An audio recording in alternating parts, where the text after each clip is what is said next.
Dis-moi, oncle Michel, avec les beaux jours qui viennent, pourrais-tu me conseiller une promenade agréable dans notre belle Gâtine?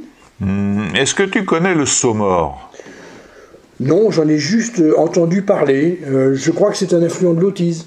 Tu as tout à fait raison. Même si on parle souvent de l'Autise, la vallée du Saumor n'en est pas moins très agréable.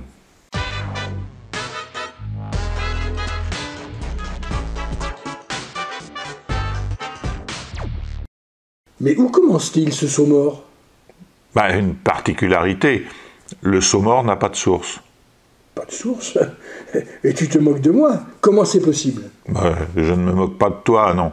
Seulement le Saumor ne prend son nom qu'à la jonction de deux ruisseaux. Le ruisseau du Fontegnoux, qui prend sa source près du village du Fontegnoux, sur la commune de Vernoux-en-Gâtine, et le ruisseau des Ginchères, qui, lui, commence tout près de l'Apsy, sur les hauteurs de la Gâtine, justement. C'est surprenant, en effet. Mais d'où vient son nom? J'ai entendu beaucoup de choses à ce sujet. Ce n'est pas parce qu'on y a trouvé des saumons morts, par hasard? N'importe quoi, mon neveu. Le mieux, c'est d'oublier tout ce que tu as entendu. L'étymologie, ce n'est pas une science exacte. Mais c'est pas pour cela qu'il faut faire un mauvais jeu de mots sur ce nom et arrêter, par exemple, de parler des guerriers morts. Enfin, je t'ai déjà parlé de ça. Le mot Sau indique en général une région boisée. Et ici, la vallée du Saumor est, et fut autrefois, bien boisée. Et qu'y a-t-il donc d'intéressant à voir par ici?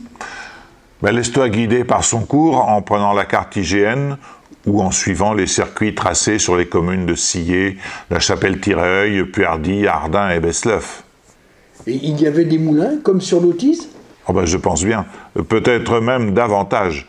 Les communes de La Chapelle, Tireuil et Fenioux en avaient beaucoup. Moulins à farine, mais aussi moulins à tan, les écorces de chêne, ou à drap, foulon pour l'artisanat textile. C'est d'ailleurs au moulin à drap que le Saumor prend son nom. Et dis-moi, le Saumor a-t-il un gros débit? Ça va te surprendre, mais il a souvent plus d'eau que l'Autise. Et lorsque les deux cours d'eau se rejoignent peu après le Roxervel, c'est facile de le vérifier. Dis donc, tu peux me montrer quelques images pour me motiver encore davantage? Pas de problème. C'est parti. Allez, regarde, ouvre tes yeux.